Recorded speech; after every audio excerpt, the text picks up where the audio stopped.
অসমৰ মুখ্যমন্ত্ৰী তথা পৰিয়ালৰ ভূমি কেলেংকাৰী তদন্তৰ ওপৰত চৰাইদেউ জিলা কংগ্ৰেছৰ প্ৰতিবাদ। সোণাৰীত ৰাজীৱ ভৱনত আবদ্ধ হ'ল কংগ্ৰেছী নেতাসকল। মুখ্যমন্ত্ৰীৰ বিৰুদ্ধে প্ৰতিবাদ কৰোঁতে আৰক্ষীয়ে বাধা প্ৰদান কৰিলে প্ৰতিবাদীসকলক। চৰাইদেউ জিলা কংগ্ৰেছৰ মুষ্টিমেয় কেইজনমান কৰ্মীৰ উপস্থিতিত প্ৰতিবাদ সাব্যস্ত কৰোঁতে ৰাজীৱ ভৱনৰ প্ৰৱেশদ্বাৰতে আবদ্ধ প্ৰদান কৰিলে আৰক্ষীয়ে। উল্লেখ্য যে মুখ্যমন্ত্ৰীৰ ভূমি কেলেংকাৰী তদন্তৰ দাবীত ৰাজ্যৰ অন্যান্য প্ৰান্তৰ লগতে আজি সোণাৰীতো প্ৰতিবাদ কাৰ্যসূচী হাতত লৈছিল চৰাইদেউ জিলা কংগ্ৰেছ কমিটিয়ে।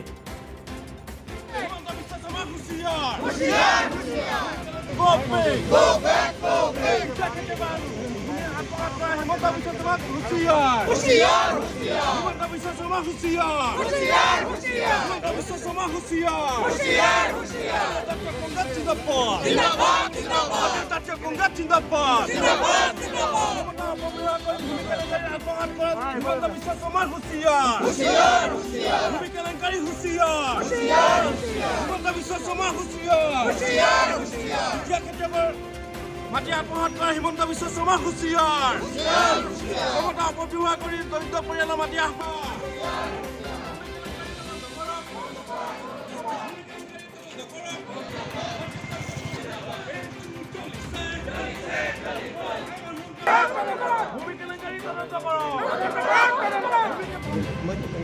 আজি আমি অসম প্ৰদেশ কংগ্ৰেছ কমিটিৰ নিৰ্দেশ ক্ৰমে চৰাইদেউ জিলা কংগ্ৰেছ কমিটিৰ তৰফৰ পৰা অসমৰ মহামান্য ৰাজ্যপাল মহোদয়লৈ জিলা উপায়ুক্তৰ জৰিয়তে এখন স্মাৰকপত্ৰ প্ৰেৰণ কৰিছোঁ।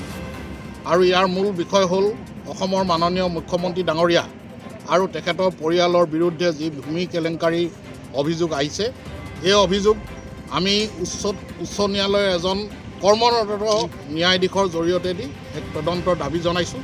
আৰু এই তদন্তৰ দাবীৰ জৰিয়তে আমি মুখ্যমন্ত্ৰীৰ ভূমি কেলেংকাৰী ৰাইজক জনোৱাৰ উদ্দেশ্যে আমি এই দাবী জনাইছোঁ।